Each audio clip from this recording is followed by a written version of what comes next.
मार्गनिर्रोधनात् संभवति उदरम तस्मात् नित्यमेव विरेचे।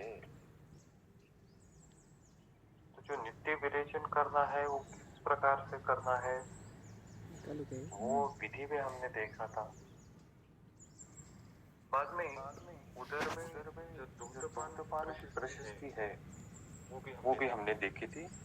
और इस विरेचन के लिए एक कॉन्ट्राइंडिकेटेड कंडीशन, डायरेक्टली आप विरेचन किस जगह पे नहीं दे सकते हैं, उसका भी एक श्लोक हमने देखा था सर ने बोला भी नहीं कि ना। वृक्षाणाम बहुवातानां तथा संशोधनार्थिनां दीपनीयानि सर्पिषि जठराग्नानि चक्ष्महे। जो सूत्र क्रमांक 111 है, उसमें उन्होंने कहा था कि वृक्ष बहुवात और बहुवात होकर भी बहुदोष ऐसे अगर अवस्था है तो उस जगह पे डायरेक्टली आप विरेचन कल्प मत दीजिए। वहां पे सबसे पहले दीपनीय सर्पी देकर रुग्ण का स्नेहन कीजिए और बाद में वहां पे विरेचन कल्प अंतिमतः देना है। तो वृक्ष प्रधान बहुवात कंडीशन जो है वो हम दो प्रकार से डिवाइड कर सकते हैं।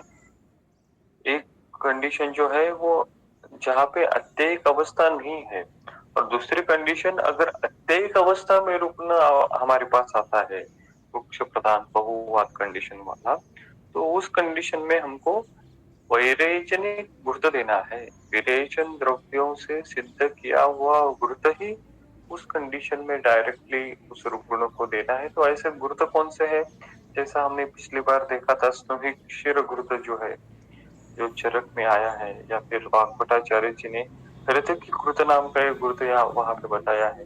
ये दो प्रकार के घृत, ये वैरेचनिक घृत है, वो हम इस अत्ययिक अवस्था में रुग्ण को दे सकते हैं। और ये विरेचन वैरेचनिक घृत देने के बाद रुग्ण को एक स्पेशल संसर्जन क्रम चरकाचार्य जी ने बताया है, वो भी हमने देखा था कि पहले दिन रुग्ण को शुंठी सिद्ध जल देना है, दूसरे दिन पेया और तीसरे दिन कुलत्थ युष। इस प्रकार का 3 दिन का स्पेशल संसर्जन क्रम, जो नित्य संसर्जन क्रम है उससे थोड़ा सा अलग इस प्रकार का संसर्जन क्रम ये वैरेचनिक घृत देने के बाद चरक चिकित्सा 13 में आया था, वो हमने देखा था। और दूसरी अवस्था, अगर अत्ययिक अवस्था नहीं है तो डायरेक्टली रुग्ण को आप घृतपान दे सकते हैं। घृतपान से जब रुग्ण स्निग्ध हो जाए तो श्लोक क्रमांक जो 118 है वो हमने देखा था कि ये भी स्निग्धाय संजाते बले शांते च मारुते सस्ते दोषाशय दद्या कल्पदिष्टम विरेचनम। तो इन स्नेहन कल्पना से, इन घृतों से जब रुग्ण स्निग्ध हो जाए, रुग्ण को बल प्राप्ति हो जाए, तब कल्प स्थान में वर्णित जो विरेचन योग है वो रुग्ण को देना है। और ये कल्प स्थान में वर्णित विरेचन योग के साथ साथ अन्य योग कौन से हैं जो भी आप इस रुग्ण को दे सकते हैं, व्याधि प्रत्यनिक विरेचन योग, तो उनका वर्णन भी अभी इस अध्याय में मिलता है। देखिए श्लोक क्रमांक 119 से इन विरेचन योगों का वर्णन शुरू हो जाता है। तो ये विरेचन योग कब देने हैं, रुग्ण अभी स्निग्ध हुआ है, स्निग्ध होने के बाद रुग्ण को बल प्राप्ति हुई है, तो ऐसी अवस्था में नित्य विरेचन के लिए ये विरेचन योगों का प्रयोग हम कर सकते हैं। इसमें श्लोक क्रमांक 119 से लेकर 123 तक पटोलाद्य चूर्ण नाम का एक योग आया है, वो देखते हैं। पटोल मूलम रजनी विडंगम त्रिफला त्वचम कंपीलकम नीलिनी च तिवृत्ता चेति चूर्णे षडाद्यान् कार्षिकान् अन्त्याश् त्रिश द्वित्रि चतुर्गुणान् कृत्वा चूर्णमतो मुष्टिं गवामूत्रेण न पिबेत् विरक्तो मृदुपुञ्जित भोजनं जाङ्गलैरसैः मण्डं पेया च पित्वा न सव्योषं षडहं पुनः श्रुतम पिबेत तथा चूर्णम पिबेत एवं पुनः पुनः।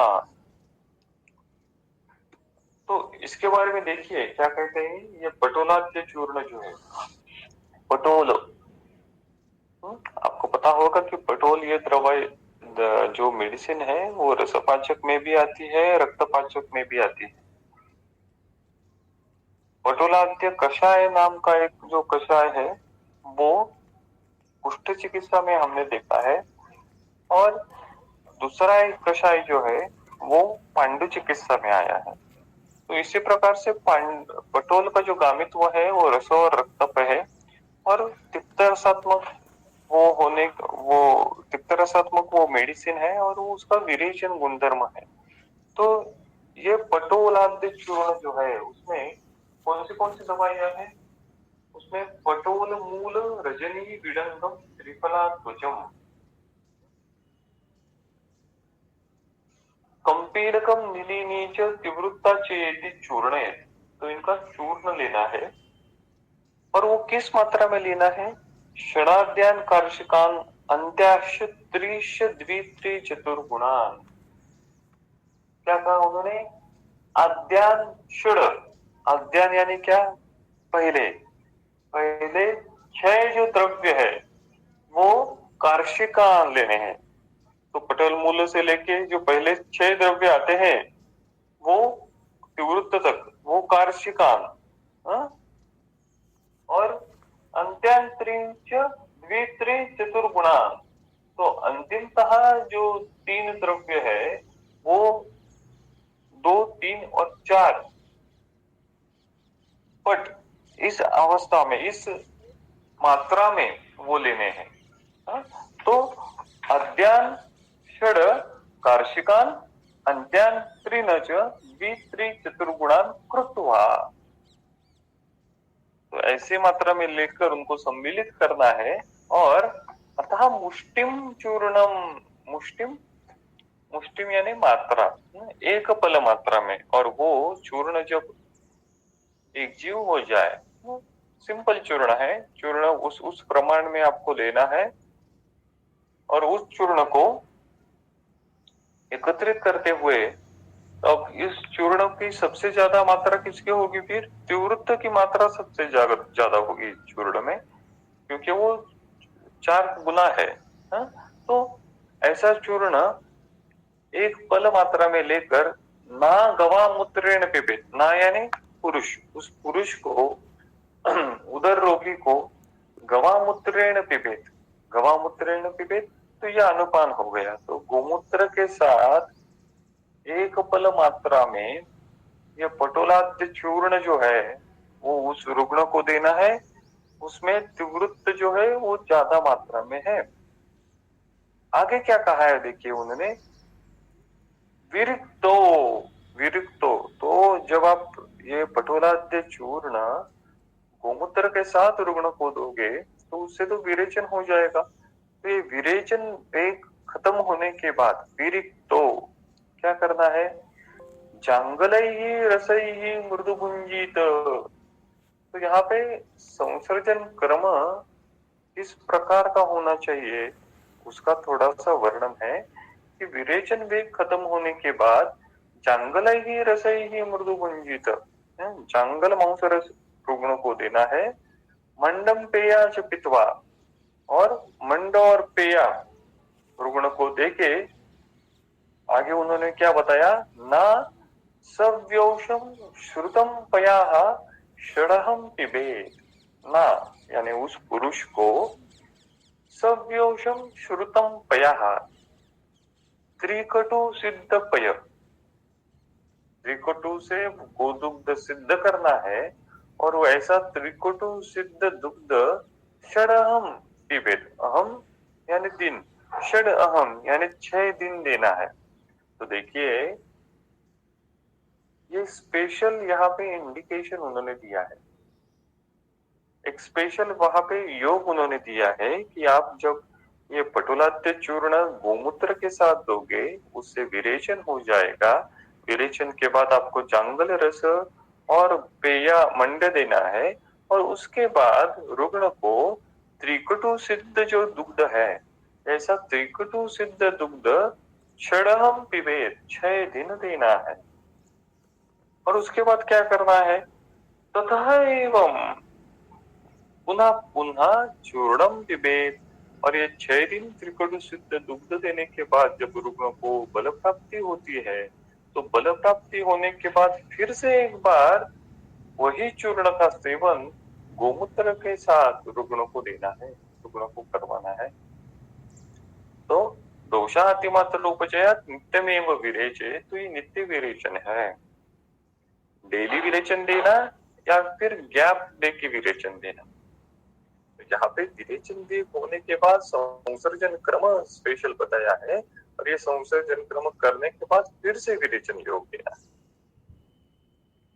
तो देखिए यहाँ पे त्रिकटु सिद्ध पय जो है वो षडहम पिबेत। तो यहाँ पे एक मन में सवाल उत्पन्न हो सकता है कि ये 6 दिन क्यों बताया और त्रिकटु सिद्ध पय क्यों बताया? तो चलिए कि पय जो है वो व्याधि प्रत्ययनिक है, पय जो है वो बल प्राप्ति के लिए है, त्रिकटु सिद्ध पय जो है वो शेष दोष पाचनार्थ है, वो तो समझ में आएगा। लेकिन षडहम पया 6 दिन ही क्यों बताया? 5 दिन, 4 दिन, 7 दिन, 10 दिन क्यों नहीं बताया?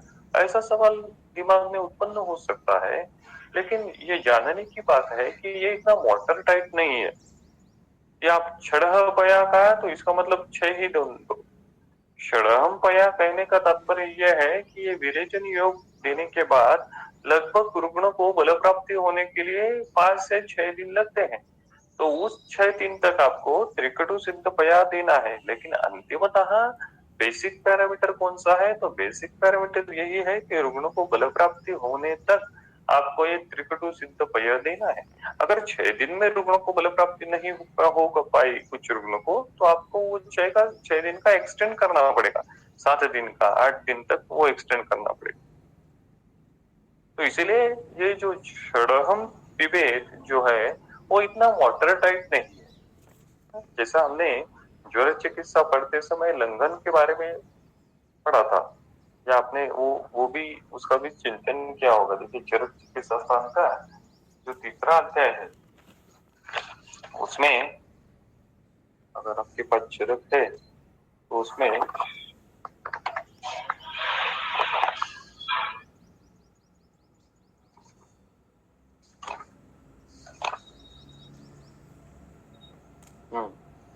देखिए पेज नंबर 410 चरक चिकित्सा स्थान अध्याय 3 श्लोक क्रमांक 149 150। क्या कहा उन्होंने? देखिए वमितम लंघितम काले यवाकुबी पाचरे। वमन देने के बाद और लंघन करने के बाद यवागुओं का उपचार करना चाहिए। कैसे? यथा सो औषध सिद्धा भी मंडम पूर्वा भी आदिता। और कब तक करना चाहिए? यावत ज्वर मृत्यु भावा षडहम व विचक्षण। 6 दिन तक दो, या फिर बेसिक पैरामीटर कौन सा?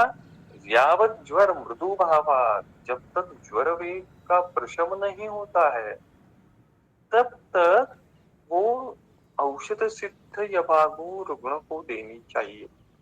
तो अगर हम सिर्फ षडह शब्द पे रुक गए और 6 दिन में अगर रुग्ण का ज्वर वेग कम नहीं हुआ तो क्या आप यवागु देना बंद करोगे? तो गलत होगा, वो शास्त्र के विरुद्ध होगा।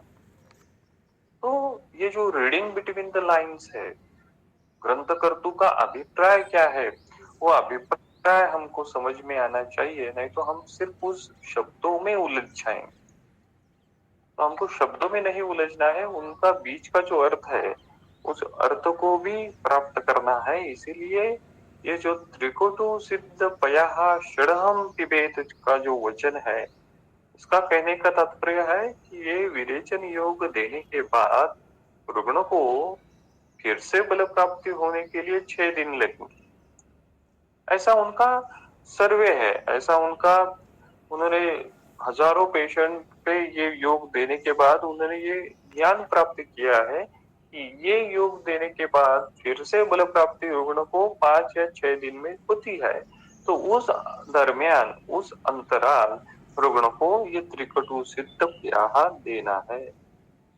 और ये बल प्राप्ति फिर से करवाना क्यों जरूरी है? क्योंकि पुनः पुनः चूर्णम पिबेत, फिर से ये चूर्ण का सेवन रुग्ण को करवाना है। अगर विरेचन योग देना है, शोधन करवाना है, तो रुग्ण को बल प्राप्ति तो होनी चाहिए। और नीचे उन्होंने इसकी फलश्रुति दी है। तो देखिए फलश्रुति में वो क्या कहते हैं, श्लोक क्रमांक 123 में, हंति सर्वाणि उदराणि एतत् चूर्णम जातोदका अन्यपि कामला पांडुरोगम च श्वयतुं च अपकर्षयति पटुलाद्यम इदं चूर्णम उदरेषु प्रपूजितम। क्या कहते हो, हंति सर्वाणि उदराणि, सो दिस चूर्ण, पटुलाद्य चूर्ण is useful in all kind of udara, सर्वाणि उदराणि हंति। और क्या कहा, जातोदका अन्यपि, तो जातोदक अवस्था में तो ये यूजफुल है ही, लेकिन अन्यपि यानी अजात उदक अवस्था में भी ये यूजफुल है। तो ये इंपॉर्टेंट है। तो जात उदक अवस्था में भी हम इसका उपयोग कर सकते हैं, या फिर अजात उदक अवस्था में भी इसका प्रयोग हम कर सकते हैं। इसी प्रकार कामला पांडुरोगम च श्वेतुम च अपकर्षयति, तो कामला पांडुरोग और श्वेतु जो है, जिसमें थोड़ी बहुत कॉमन संप्रप्ति रहती है, तो इन सभी कॉमन संप्रप्ति पैथोफिजियोलॉजिकल इवेंट जो है वो कामला, श्वेतु और जो अपना उदर है उनमें रहते हैं। इसलिए इनमें के कामले के योग हम शोध में भी यूज कर सकते हैं, शोध के योग हम उदर में भी यूज कर सकते हैं, और वाइस वर्सा। तो पटोलाद्यम इदं चूर्णम उदरेषु प्रपूजितम। नीचे उन्होंने और एक दूसरा और प्रसिद्ध विरेचन योग दिया है, जिसको नारायण चूर्ण, ऐसा उन्होंने नाम दिया है। तो देखिए नारायण चूर्ण का वर्णन है। नारायण चूर्ण से पहले श्लोक क्रमांक 125 में, 124 में गवाक्षादि योग एक बीच में योग आया है, वो पहले पढ़ेंगे और बाद में फिर नारायण चूर्ण का वर्णन है। तो गवाक्षादि विरेचन योग एक बीच में है। गवाक्षी शंकिनी दंती तिलवकस्य त्वचम वचाम विवेत द्राक्षा अंबु गोमूत्र कोल करकंदु सीधुभिः। तो ये गवाक्षादि विरेचन योग है। इसमें गवाक्षी शंकिनी दंती तिलवकस्य त्वच और वचा ये द्रव्य एकत्रित किए हैं, और यहाँ पे अनुपान भिन्न भिन्न है। द्राक्षांबु, गोमूत्र, कोल करकंदु, इस प्रकार के अनुपान यहाँ पे इस गवाक्षादि विरेचन योग के साथ देने हैं। पटोलाद्य योग का तो अनुपान एक ही उन्होंने कहा है, गोमूत्र के साथ। तो पटोलाद्य योग जनरली जो कफ प्रधान कंडीशन है, स्त्रोतोरोध जहाँ पे तीव्र है, ऐसी जो कंडीशन है वहां पे ज्यादा यूजफुल होगा, क्योंकि वहां पे गोमूत्र अनुपान उन्होंने कहा है। यहाँ पे देखिए द्राक्षांबु अनुपान है। तो ये जो गवाक्षादि विरेचन योग है वो द्राक्षांबु के साथ कब दोगे आप, तो पित्तवात प्रधान कंडीशन है, रुग्ण रुक्ष है, अपदर्पित है, तो ऐसी अवस्था में द्राक्षांबु के साथ ये गवाक्षादि योग दोगे। कफ प्रधान, स्त्रोतोरोध प्रधान, ऐसी अगर कंडीशन है तो गोमूत्र के साथ इस योग का प्रयोग कर सकते हैं। कोल करकंदुपाद जो है, जहाँ पे अगर विबंध प्रधान ये लक्षण हमको मिलता है, तो जहाँ पे वातानुलोमन की अपेक्षा है, तो ऐसी अवस्था में वहां पे कोल करकंदुपाद के साथ हम ये गवाक्षादि विरेचन योग दे सकते हैं। और सीधु जो है वो भी वात कफज कंडीशन अगर उस उदर में प्रबल है, तो ऐसे कंडीशन में हम सीधु के साथ ये गवाक्षादि योग दे सकते हैं। तो depending upon the what we can say the slightest permutation and the combination that specific udar patient gives, on the basis of that we can select our anupana.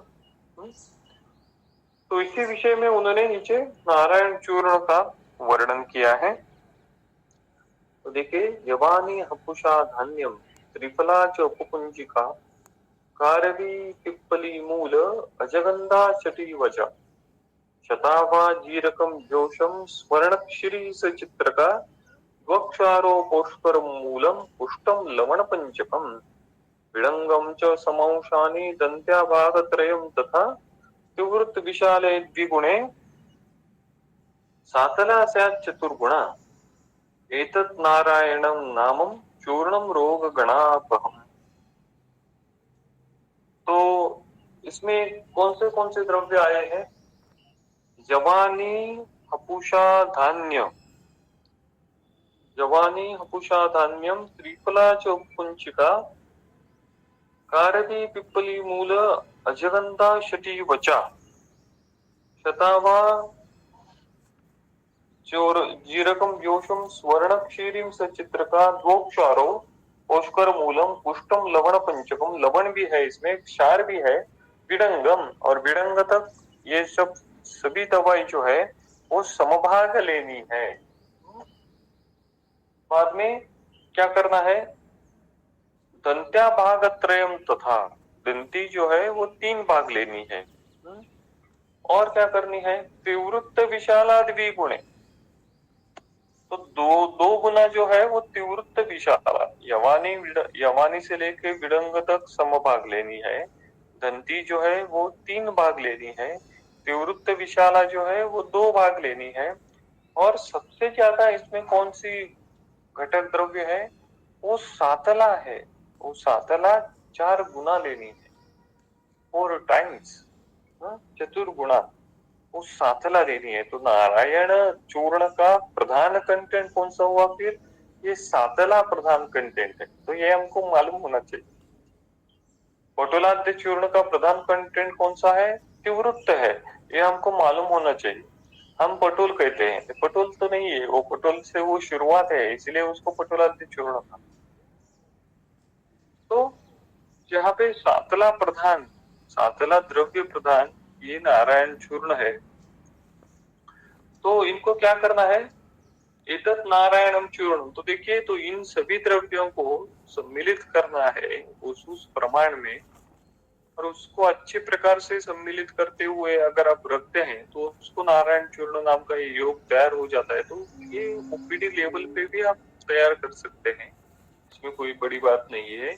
और इसकी ये देखिए फलश्रुति देखिए, रोग गणा अपहम, रोग गणा अपहम, केवल रोग को नहीं हरता, रोग गणा अपहम, तो अनेक व्याधि संप्राप्ति जो है वो भंग करने में ये योग समर्थ है। तो अनेक रोग गणा अपहम, ये जो टर्मिनोलॉजी यहाँ पे यूज की है वो स्पेसिफिक है। तो इस नारायण चूर्ण का जो रस अगर हम देखते हैं कॉमन, तो वो कटु तिक्त लवण प्रधान है, और वो रुक्ष लघु उष्ण गुणात्मक यह भी योग है।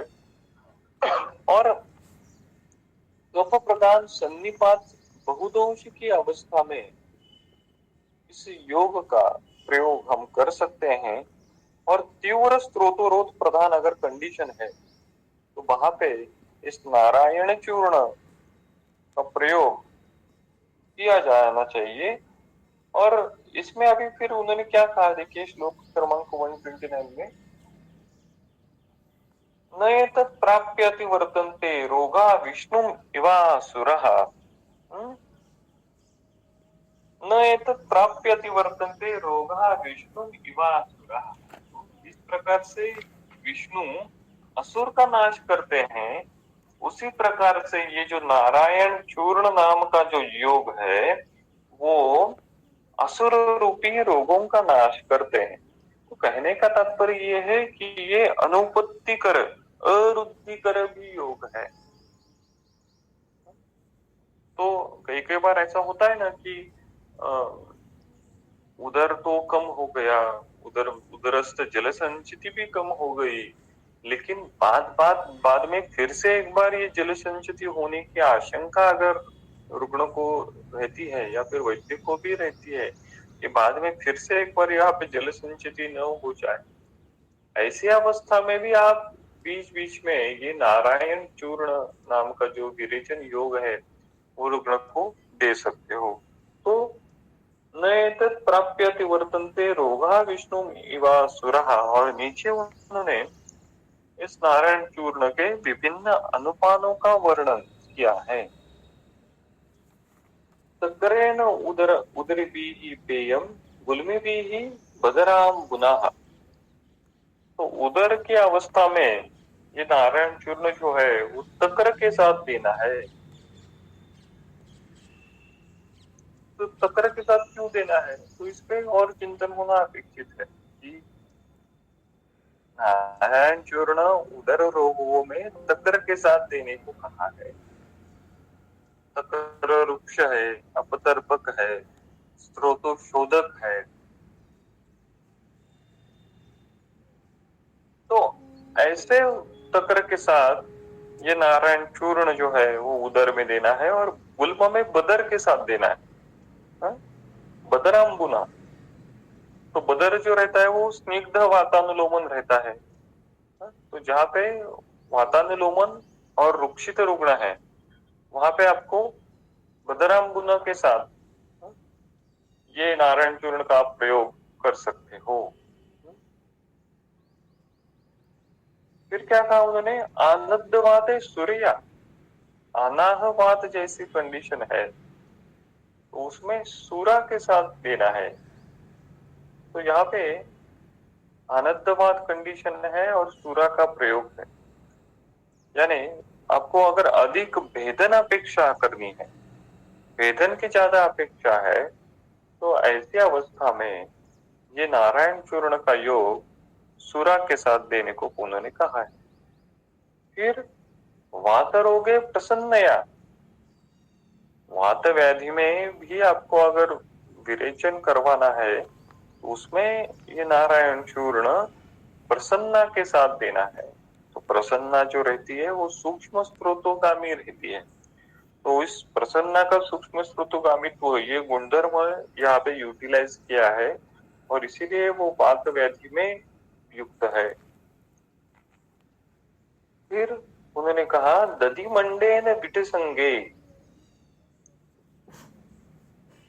विट संग में दधि मंड के साथ, दधि के ऊपर का जो भाग है पानी जो है उसके साथ ये देना है।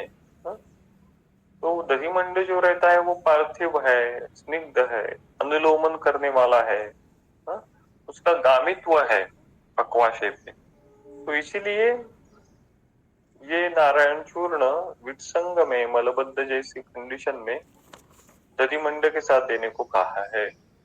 और दाढ़ीमा अंबु भी ही अर्श से ही, तो ये टिपिकल एक अनुपान उन्होंने और बताया कि अर्श जैसी कंडीशन में दाढ़ीमा अंबु के साथ, अर्श यानी ये रक्तार्श होगा, तो इस रक्तार्श की अगर कंडीशन है तो वहां पे दाढ़ीमा अंबु के साथ ये नारायण योग देना है।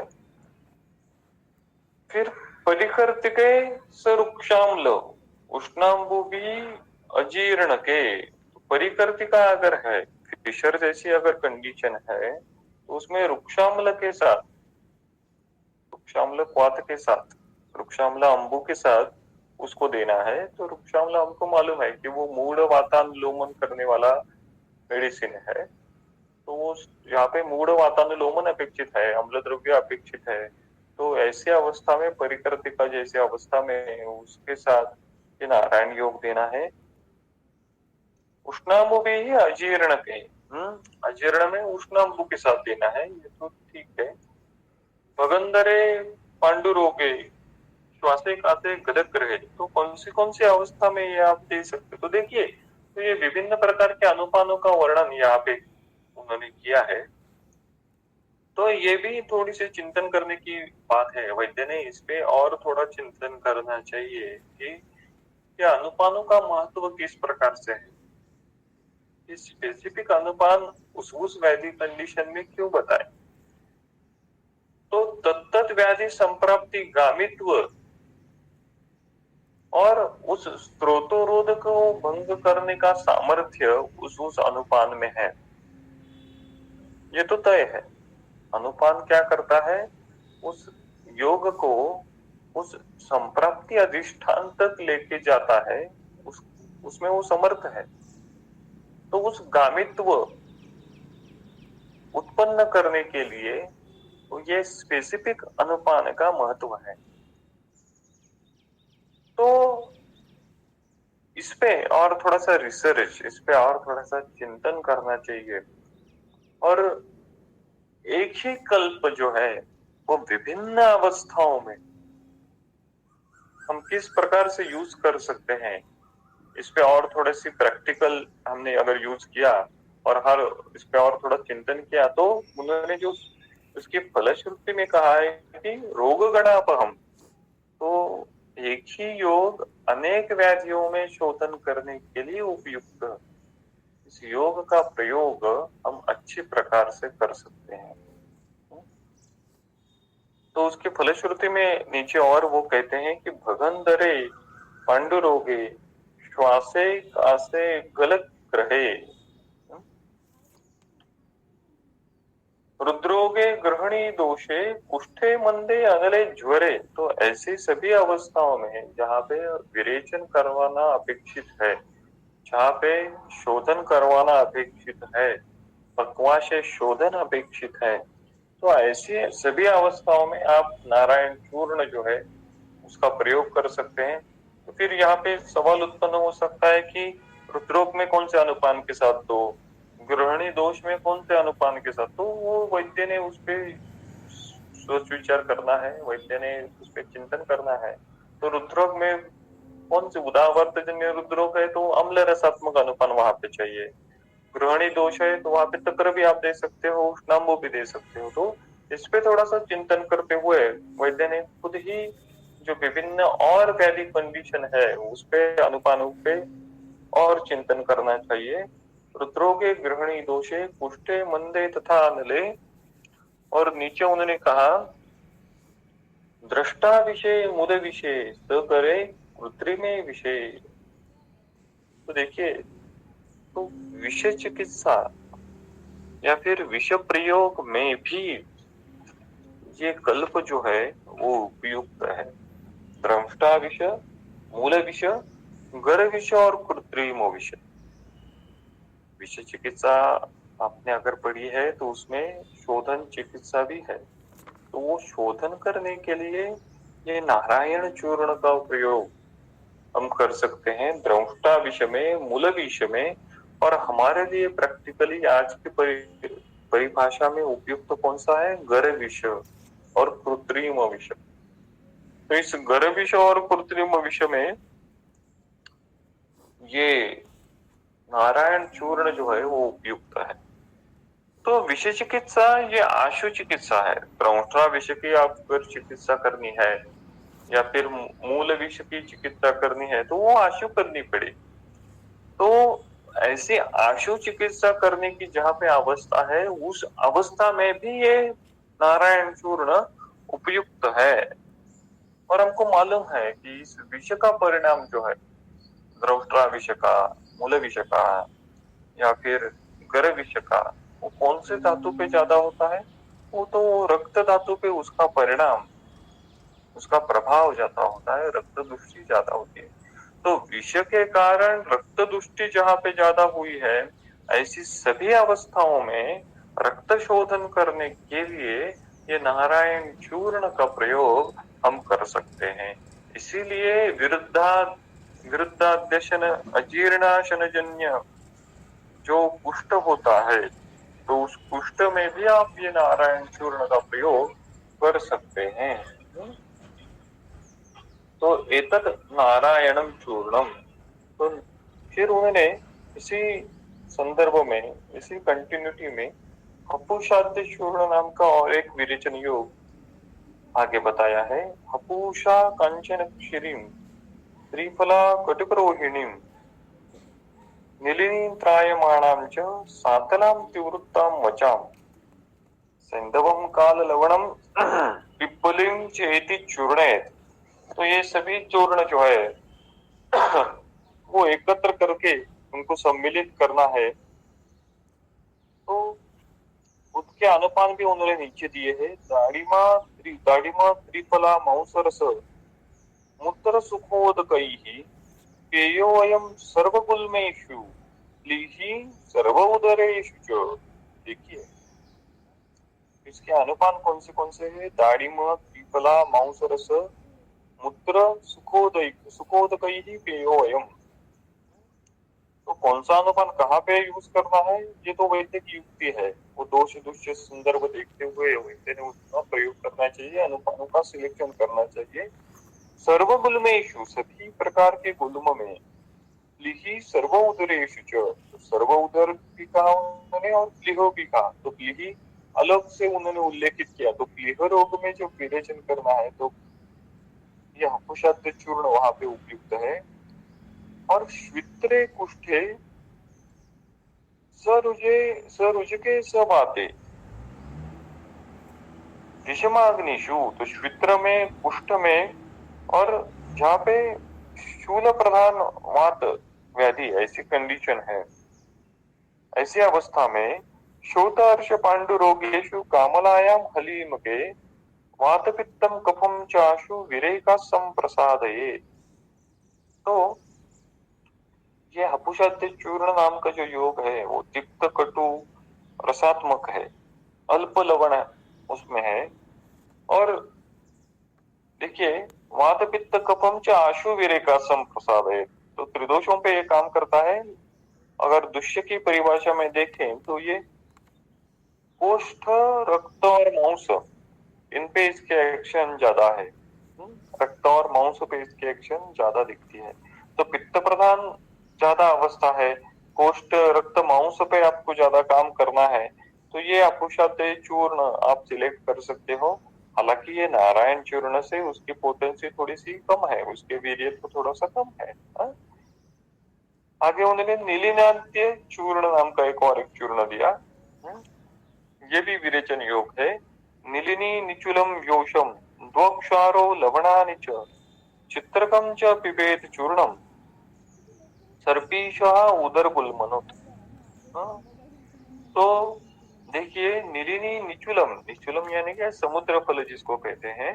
योषम दो क्षारों लवणानि च, दो प्रकार के क्षार जो है, और यहाँ पे लवण का भी प्रयोग है। तो देखिए इसमें नीलिनाद्य चूर्ण में लवणाधिक्य है। हमने अपुषाद्य चूर्ण कहा था उसमें अल्प लवण था, उसमें लवण नहीं था। काल लवण सिर्फ उतना था, सिंधु और काल लवण।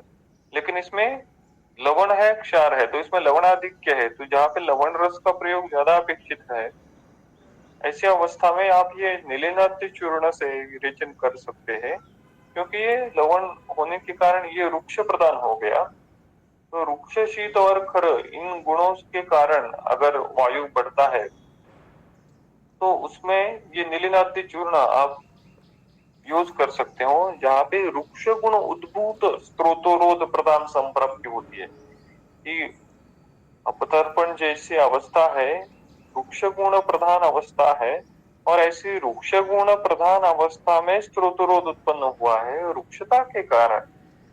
तो ऐसी अवस्था में आपको ये नीलिनाद्य चूर्ण का प्रयोग करना है। और उसका अनुपान कौन सा है? नीलिनाद्य सर्पिशो हो तो घृत के साथ। तो ये लवण रस आधिक्य वाला विरेचन योग घृत के साथ, घृतानुपान के साथ देना है। और वे गुल्मनुत, सभी प्रकार के उदर और गुल्म, इसमें ये उपयुक्त है। तो कई कई बार रुक्षता के कारण ओल्ड एज में मलबद्धता भी उत्पन्न होती है।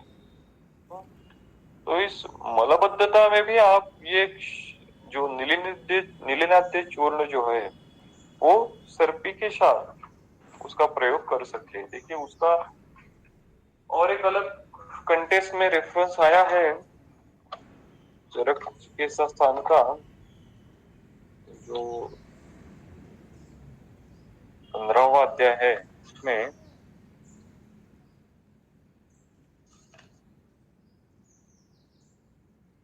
पेज नंबर 524, चरक चिकित्सास्थान अध्याय 15, श्लोक क्रमांक 204-205. काठिन्यात अद्य पुरुषम तु कृच्छात मुंचति मानवः सकृतं लवणे युक्तम नरो अन्ना अवग्रहम पिबेत. तो कठिनता के कारण यहाँ पे क्या हुआ है कि रुक्षता के कारण मलबद्धता, मल कठिन उत्पन्न हुआ है. पुरुष काठिन्य मल काठिन्य उत्पन्न हुआ है और उसी कारण कृच्छात मुंचति मानवा, वो डिफिकेशन प्रोसेस जो है वो डिफिकल्ट हो गई, वो प्रॉब्लमेटिक हो रही है, रुग्ण पीड़ित हो रहा है. कृच्छात मुंचति मानवा, ऐसी अवस्था में क्या करना है? सकृतम लवण युक्तम नरो अन्ना अवग्रहम पिबेत. तो अवग्रह करना है, भोजन के साथ देना है. कौन सा? सकृतम लवण युक्तम, लवण घृत के साथ वहां पे देना है. तो ऐसी रुक्ष गुण उद्भूत स्रोत रोध प्रदान जो संप्राप्ति है, तो ऐसी संप्राप्तियों में आप ये लवण रस अधिक्य वाला निलिनाद्य चूर्ण जो है वो घृत के साथ उसी कंडीशन में भी दे सकते. जो डायबिटिक गैस्ट्रोपैरासिस नाम की एक कंडीशन रहती है, एंट्रोपैथी नाम की जो कंडीशन रहती है, जिसमें भी तीव्र मलावरोध रुग्ण को उत्पन्न होता है, ऐसी कंडीशन में भी आप ये निलिनाद्य चूर्ण जो है वो घृत के साथ रुग्ण को दे सकते. तो निलिनाद्य चूर्ण हो गया. फिर अब ये विरेचन योग देखिए, तो कल्पस्थान में वर्णित विरेचन योग और साथ साथ में पटोलाद्य चूर्ण, गवाक्षादि विरेचन योग, नारायण चूर्ण, हपुषाद्य चूर्ण, निलिनाद्य चूर्ण, इस प्रकार से विरेचन योगों का वर्णन किया है. तो ये विरेचन योग देने के बाद क्या करना है, तो उसका वर्णन देखिए श्लोक क्रमांक 146 में उन्होंने किया है कि क्रमात् निवृत्त दोषाणाम जंगल प्रतिभोजिता भोजिनाम. तो ये योग देने के बाद रुग्ण को किस प्रकार का आहार देना है? तो जंगल प्रतिभोजिनाम, तो जंगल रस, मांस रस प्रधान आहार रुग्ण को देना है. और आगे क्या करना है? दोष शेष निवृत्त्यर्थम योगान वक्षा मता विद्वान वक्षाम अतः परम. और ये विरेचन योग देने के बाद फिर भी अगर रुग्ण लक्षणों से पीड़ित है, तो ऐसी अवस्था में अब शेष दोष निवृत्त योगान वक्षाम, तो शेष दोष हरण के लिए अभी शमन चिकित्सा शुरू हो जाती है.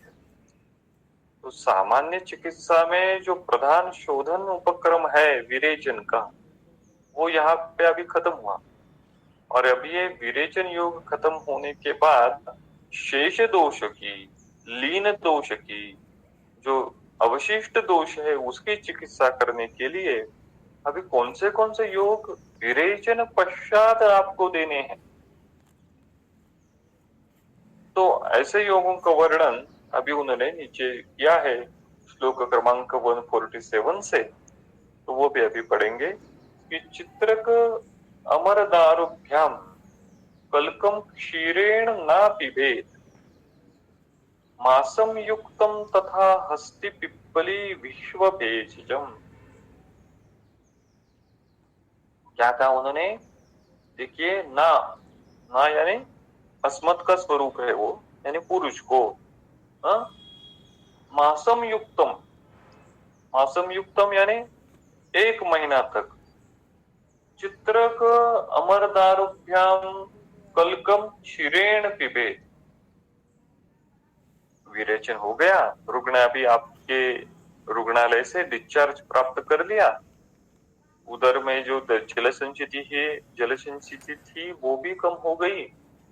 तो ऐसी अवस्था में रुग्ण को रसायन के लिए, व्याधि पुनरुद्भवित न हो इसके लिए कौन सी चिकित्सा करनी है? तो मासम युक्तम चित्रक अमर दारुभ्याम कलकम क्षीरेण पिबेत. एक मास तक चित्रक और अमरदारू, अमरदारू यानी देवदारू, देवदारू का कल्क जो है वो क्षीरेण पिबेत, दूध के साथ देना है, चित्रक और देवदारू का कल्क।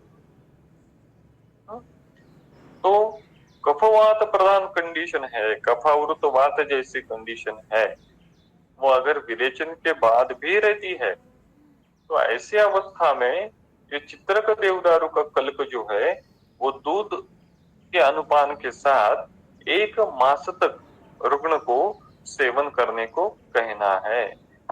इसी संदर्भ में इसी श्लोक में और एक योग आता है, कौन सा? तथा हस्ति पिप्पली विश्व भेजम। उसी प्रकार से हस्ति पिप्पली विश्व भेजम, उसी प्रकार से यानी क्या? एक मास तक हस्ति पिप्पली और विश्व भेजम, विश्व भेजम यानी शुंठी, हस्ति पिप्पली यानी जो हम इसको चव्य कहते हैं ना, वो एक मास तक दुग्ध अनुपान के साथ देना है।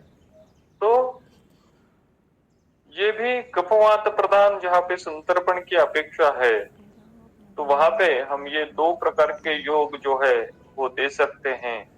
हाँ? नीचे उन्होंने और एक दूसरा एक योग दिया है, विडंगम चित्रकम दंती चव्ययोषम च तई पयः कल्कैः कोलसमैः पित्वा प्रवृत्तम उदरम चेत। तो यहाँ पे विडंगादि कल्क नाम का एक योग है, विडंग चित्रक दंती चव्य और त्रिकटु, इनका कल्क करना है। कौन सी मात्रा में? कोल मात्रा, कोल मात्रा में उनका कल्क करना है और दुग्ध अनुपान के साथ वो कल्क देना है। और कहाँ पे? प्रवृत्तम उदरम जयत। तो विरेचन करने के बाद भी अगर जल संचिति हो रही है तो वहां पे प्रवृत्तम उदरम ऐसी अगर अवस्था है तो यहाँ वहां पे वो विडंगादि कल्क नाम का योग देना है। तो ये अधिक वीर्यवान कल्प है।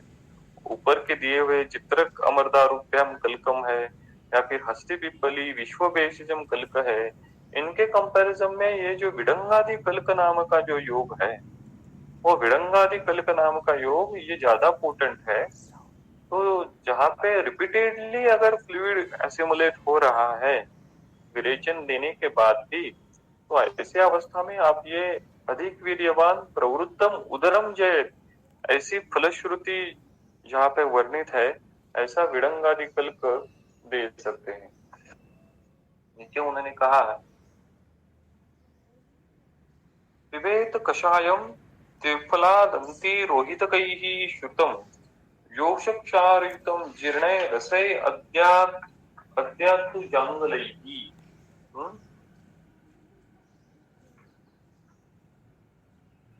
मांसम व भोजनम भोज्यम सुधा क्षीर वृतान्वितम। देखिए अब वो और कौन से शेष दोष निर्हरणार्थ योग कहते हैं वो देखिए, त्रिफला दंती रोहितकैः श्रुतम कषायम। तो त्रिफला दंती और रोहितक इनका कषाय योषक्षार युतम पिबेत। तो ये जो त्रिफला दंती और रोहितक का जो कषाय है उसमें योषक्षार यानी क्या, यवक्षार जो है वो यवक्षार उसमें ऐड करना है और वो रुग्णों को देना है। तो शेष दोष निवारणार्थ आप त्रिफला दंती और रोहितक का क्वाथ तैयार करना है, उसमें यवक्षार प्रक्षेप ऐड करना है और वो भी आप रुग्ण को दे सकते हो। तो योषक्षार युतम जीर्ण, तो जीर्ण, तो रुग्ण को सुबह सुबह में ये कषाय देना है 30 ml 40 ml 50 ml दोष बल देखते हुए। और ये कषाय देने के बाद क्या करना है, जीर्णे तू, ये कषाय जब जीर्ण हो जाता है, ये कषाय जब पच जाता है, ये कषाय सेवन करने के बाद जब रुग्ण को 2 घंटे के बाद 3 घंटे के बाद 4 घंटे के बाद जब भूख लगती है, तो ऐसी अवस्था में क्या करना है, जीर्ण तो देखिए, तो औषध भी जीर्ण होना यह अपेक्षित है, केवल आहार जीर्ण होना यह अपेक्षित नहीं है, तो औषध भी जीर्ण होना चाहिए। तो ये जो त्रिफलादि कषाय है यवक्षार युक्त, वो जब जीर्ण हो जाएगा, वो सेवन करने के बाद रुग्ण को जब भूख लगने लगेगी, तो ऐसी अवस्था में जांगलैहि रसैहि अध्यात् सुधा क्षीर घृतान्वितम मांसम भोजनम वा भोज्यम। तो जब रुग्ण को भूख लगने लगेगी, तो ऐसी अवस्था में जांगलैहि रसैहि अध्यात्, जांगल रस का सेवन करना है, मांस रस का सेवन करना है, या फिर देखिए एक रेसिपी उन्होंने वहां पे दी, सुधा क्षीर घृतान्वितम मांसम भोजनम वा भोज्यम। सुधा क्षीर घृतान्वितम मांसम, सुधा क्षीर से निर्मित जो घृत है, उससे मांस संस्कारित करते हुए उस मांस का सेवन करो, या फिर भोजनम, या फिर राइस जो है वो सुधा क्षीर से निर्मित जो घृत है, जैसे स्नुही क्षीर हमने देखा था पिछली बार, वो स्नुही क्षीर से मांस संस्कारित करो और उस मांस का सेवन करो, या फिर वो स्नुही क्षीर से चावल जो है वो संस्कारित करो, या फिर मिक्स करो और वो चावल का सेवन करो। तो ये टिपिकल वहां पे उन्होंने आहार भी दिया है कि किस प्रकार का आहार रुग्ण ने लेना चाहिए। आगे वो कहते हैं मासम व भोजनम भोज्यम सुधा क्षीर घृतान्वितम, ये तो देखा क्षीरानुपानम, और ये जो क्षीरानुपानम व गोमूत्रेण अभयम व प्रयोजेत सप्ताहम माहिषम मूत्रम क्षीरम च अनन्नभुक् पिबेत् मासम औष्ट्रम पयच्छागम त्रीन मासान योष संयुतम। तो देखिए यहाँ पे उन्होंने फिर से एक बार दुग्ध का वर्णन किया है कि गोमूत्रेण क्षीरानुपानम, गोमूत्र के साथ क्षीर अनुपानम, तो क्षीर अनुपान कहा है तो बेसिक दवाई तो गोमूत्र है, हाँ, तो दूध के अनुपान के साथ गोमूत्र, तो गोमूत्र ये बेसिक है, उसमें दूध ऐड करना है या अनुपान के स्वरूप में देना है। गोमूत्रेण क्षीर अनुपानम, ये भी एक योग हो गया, या फिर अभयाम वा प्रयोजेत, या फिर हरितकी का प्रयोग करना है, और अनन्न भूख, अनन्न भूख, अनन्न भूख यानी कुछ भी न खाते हुए, अनन्न भूख क्या करना है, माहिषम मूत्रम क्षीरम च सप्ताहम, या कुछ न खाते हुए माहिषम मूत्रम, माहिष का मूत्र, या फिर क्षीरम च और क्षीर सप्ताहम 1 वीक तक लेना है। तो रुग्ण को और किसी पे नहीं रखना है, 1 वीक तक सिर्फ महेश के मूत्र को और महेश के क्षीर पर रुग्ण को रखना है।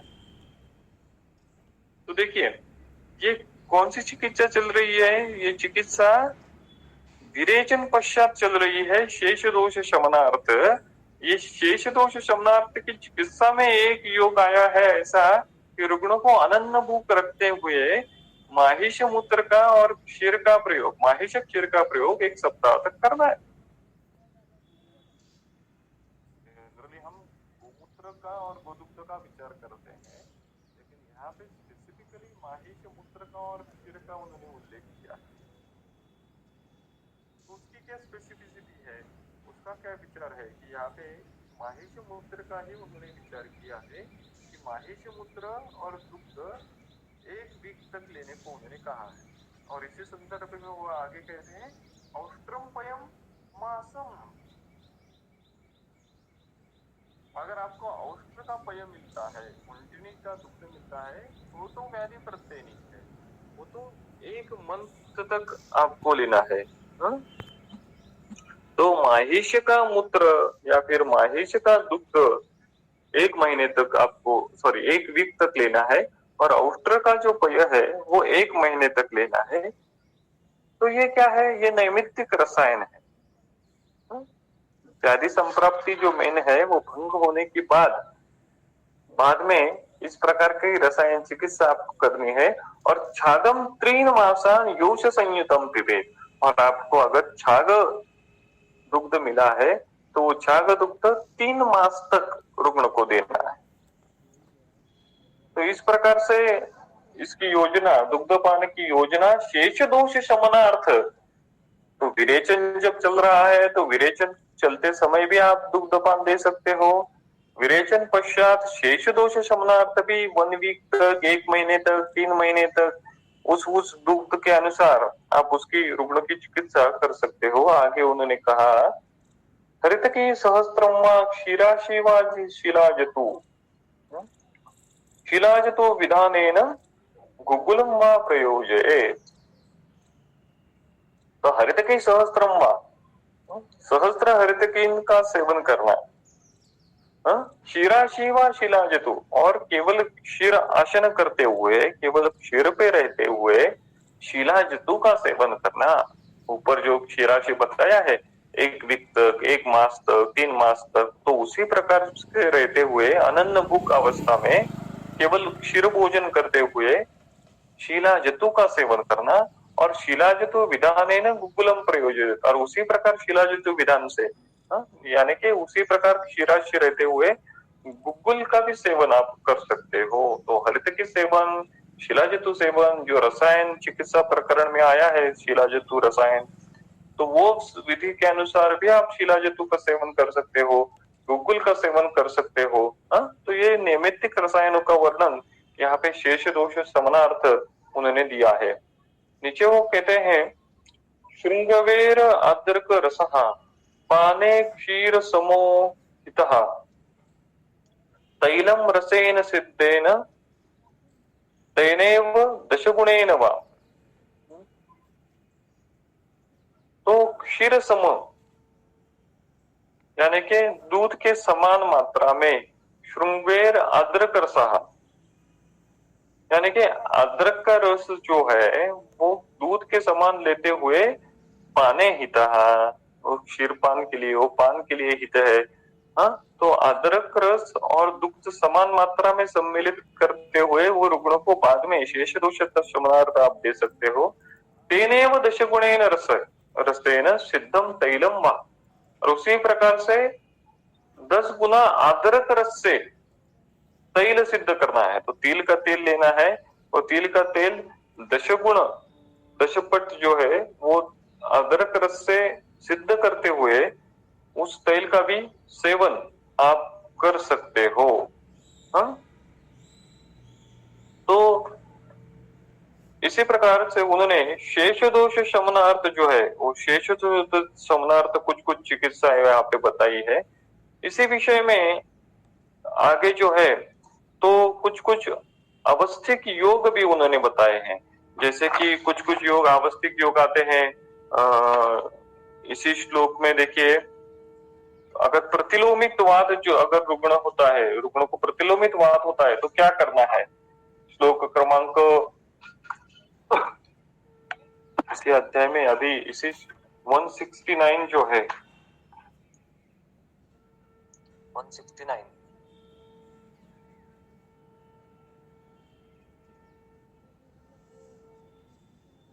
पार्श्वशूलम उपस्तंभम रुद्रहम चापि मारुतः जने तस्य तम तैलम बिल्वक्षारेण पायेत। तो अगर प्रतिलोमित वात है तो उस अवस्था में रुग्ण को पार्श्वशूल उपस्तंभ रुद्रह रुग्ण को उपस्थित हो रहा है विरेचन पश्चात, तो ऐसी अवस्था में बिल्वक्षारेण पायेत तैलम, तो बिल्वक्षार से यानी बिल्व फल जो है वो बिल्व फल का दहन करके जो क्षार उत्पन्न होता है बिल्वक्षार, तो उस बिल्वक्षार से तैल सिद्ध करना है और उस तैल का प्रयोग यहाँ पे करना है। तो इसकी टीका देखिए, नीचे आखिर में उन्होंने दिए हैं कि बिल्वक्षारेण इति बिल्व फलदाहात् कृतेन क्षारेण श्वेतेन सिद्धम तैलम पाये। तो उस प्रकार का बिल्वक्षार सिद्ध तैल का प्रयोग कहाँ पे करना है, जब शेष दोष पश्चात अगर प्रतिलोमित वात होता है, तो ऐसी अवस्था में अगर पार्श्वशूल उपस्तंभ रुद्ग्रह ऐसी अवस्था अगर उत्पन्न हो रही है तो उस अवस्था में उनका वर्णन करना, उस तैल का सेवन करना चाहिए। इसी संदर्भ में बिल्वक्षार सिद्ध तैल के साथ साथ और कौन से तेल का प्रयोग करना चाहिए उसका भी वर्णन उन्होंने दिया है। तथा अग्निमंत शोनाक पलाश तिलनालजयी फला कदली अपामार्ग क्षारै प्रत्येकशाः स्तुतैः तैलं तैलं पक्त्वा अभिषक् दद्यात् उदरान् प्रशान्तये निवर्तते च उदरीणां रुद्ग्रह च अनिलोद्भवाः। तो विरेचन पश्चात अगर उद्ग्रह उत्पन्न हो रहा है तो इतने इतने क्षारों से सिद्ध तैल करना है। अपामार्ग सिद्ध तैल करो, बला सिद्ध तैल करो, कदली सिद्ध तैल करो, या फिर बिल्व क्षार सिद्ध तैल करो, और इन तैलों का सेवन रुग्ण को करवाना है। तो उससे रुद्ग्रह जो है अगर विरेचन पश्चात उत्पन्न होता है तो उनका भी नाश हो जाता है। इसी संदर्भ में अवस्थिक चिकित्सा में उदर लेप और उदर धारा इनका भी वर्णन देखिए आता है। तो इसी अध्याय में श्लोक क्रमांक 108 जो है, पेज नंबर 497, तो उसमें देखिए कि देवदारु पलाश अर्क हस्ति पिप्पली शिग्रुकैः सश्वगंधैः सगोमूत्रकैः प्रदिद्यात् उदरैः समैः। तो देवदारु पलाश अर्क हस्ति पिप्पली और शिग्रु अश्वगंधा इनका गोमूत्र के साथ उदर पे लेप करना है। तो ये एक हो गया। और नीचे उन्होंने उदर धारा ये भी उन्होंने वहां पे एक योग दिया है। तो उदर लेप भी है और उदर धारा भी है। तो ऋषिकालीम वचा पुष्टम पंचमूलिम पुनर्नवाम भूतिकम नागरम धान्यम जय पक्वा अवसेचयेत पलाशम कुत्रोणम रासनम तद्वत पक्वा अवसेचयेत। तो और एक ये दूसरा धारा के लिए योग हो गया। मूत्राणि अष्ट उदरेणाम सेके पाने च योजे। तो अष्ट प्रकार के जो मूत्र है, गोमूत्र है, माहिच मूत्र है, उनकी भी आप धारा कर सकते हो। इसी प्रकार से उदर धारा के योग है और उदर लेप का भी योग है। तो सवाल उत्पन्न है, वो हो सकता है कि उदर लेप कहाँ पे आप यूज कर सकते हो और उदर धारा कहाँ पे करवानी है। तो जहां जहाँ पे शोथ प्रधान अवस्था है, तो जहाँ पे विरेचन पश्चात अगर शोथ उत्पन्न हो रहा है, तो ऐसी अवस्था में आप ये उदर लेप का प्रयोग कर सकते हो। अगर विरेचन पश्चात शूल उत्पन्न हो रहा है तो शूल प्रधान अवस्था है, तो उस शूल प्रधान अवस्था की चिकित्सा करने के लिए आप ये उदर धारा का प्रयोग कर सकते हो। तो ये धारा बहुत ही इंपॉर्टेंट है। धारा नाम का जो चिकित्सा उपक्रम है, तो वो शास्त्र में वेदना शमनार्थ बहुत बार आया है। तो जब हम वातवैद्य चिकित्सा पढ़ेंगे तो उसमें इसकी प्रशस्ति और डिटेल में पढ़ेंगे। तो लेकिन यहाँ पे अगर शूल प्रधान कंडीशन उत्पन्न हो रही है उदर में विरेचन पश्चात शेष दोष शमनार्थ, तो वहां पे आपको उदर धारा का प्रयोग करना चाहिए। तो इसी प्रकार से कुछ कुछ आवश्यक प्रयोग इस अध्याय में वर्णित है। और भी कुछ अन्य विषय हैं, आवश्यक विषय है या फिर विशेष चिकित्साओं का वर्णन है, वो विषय जो है वो हम अगली बार देखेंगे। अभी यहाँ पे रुकते हैं। धन्यवाद सर, और सभी ज्वाइन हुए वैद्य वर्गों को धन्यवाद।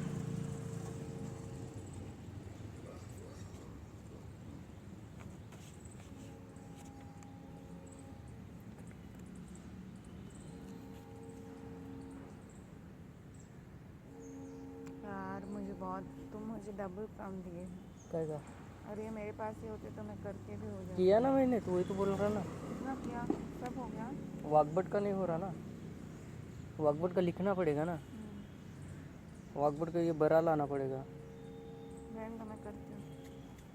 इन्होंने तो बाकी का कॉपी पेस्ट कर ले। कैसे कॉपी पेस्ट करें? ये यहाँ से वहाँ कॉपी पेस्ट करना। कैसे? प्रेजेंटेशन वहाँ डाले ना। हाँ करेंगे कैसे? कनेक्टर कुछ लेके आए हैं क्या? कनेक्टर लाना पड़ेगा, लाता ना।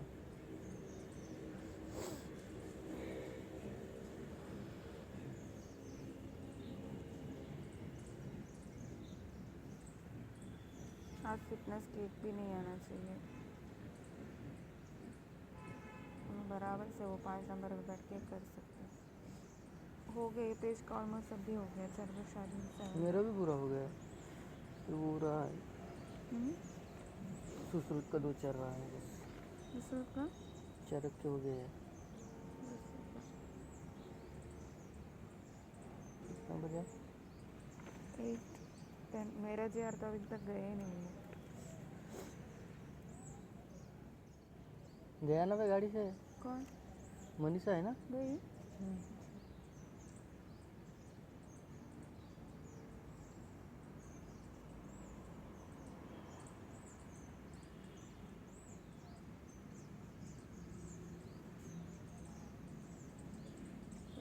सूत्र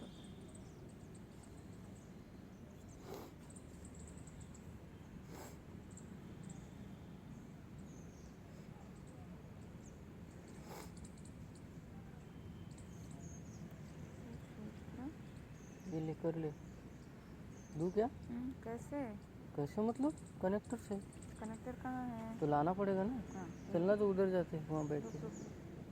एक और डालने दो 21। कैसे मतलब क्या उड़ा के ला उधर से? वही तो कुछ भी अपना वही ना। वही मतलब लैपी है इतना बड़ा। कनेक्टर का को है क्या करें? तो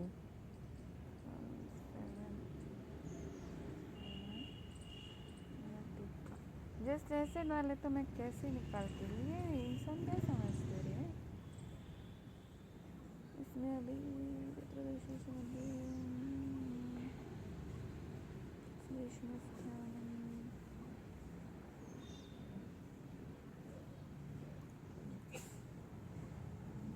यहाँ पे कोई पे ये है क्या?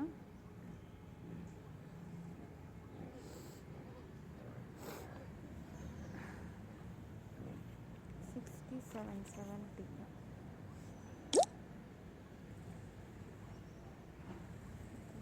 हो गई। अभी क्या रह गया?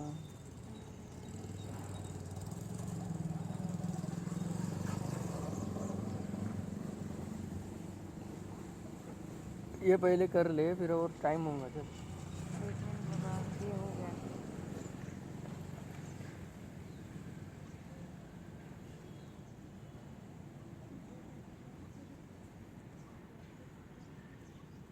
दिखाओ पेज।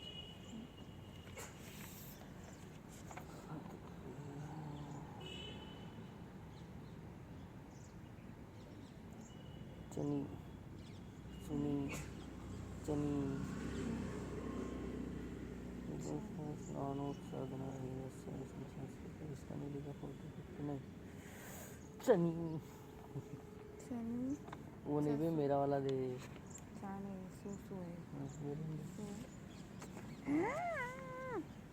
तुम सबका रेफरेंस ऐसे डाला क्या? नहीं रेफरेंस नहीं डाला। डाला ना मैं। कहाँ कहाँ पे साइड में? पे। अभी ये तो मुझे डबल काम हो गया। ये इसके लिए तो मेरा इतना टाइम पास हो रहा है। तो ये इसमें डाला ना रेफरेंस सब डाला ना। कहाँ? ये अबे ये ऐसे रेफरेंस। हाँ तो मराठी में नहीं होता ना मेरे इसमें, तो हिंदी में इंग्लिश में डाला मैंने। इंग्लिश में तो डाला ना, उसको मराठी में कर सकते हैं। इंग्लिश में डाला क्या? मतलब जैसे कुछ ये है कुछ ज़्यादा अपना अपना दिमाग। बाल बांध के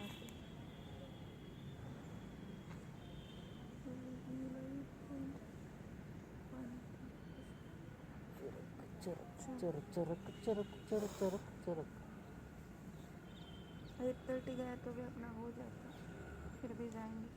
चल जाते हैं। लैपी वहाँ पे लेके आने वाले क्या तुम? नहीं तो फ़ोन पे ये डालो और मुझे दो, जी सेंड करो। होना रैपी तो फिर वही मैं अभी बोल डाल रही देना, तो अभी इसमें भर देना पूरा। वही बोल रही तुम ना, तुम्हारा फ़ोन पे करो और मुझे अबे अभी नहीं ना, वैसा मत करो, डायरेक्ट डालो। डायरेक्ट कैसे डालते हैं मुझे वो बता। कनेक्टर से। वैसे कनेक्टर है तुम्हारे पास? मेरे हाँ, पास तो नहीं है। हाँ। ठीक है तो लेके आओ ना तुम्हारा कनेक्टर। ठीक है वहाँ पे रुक। चल कुछ नहीं, मतलब रुकना वहाँ पे। लेके आओ ना, अभी समय हो रहा है। अभी यहाँ नहीं ना, उधर चलना, तो वहाँ कर दे। वही बोल रही हूँ।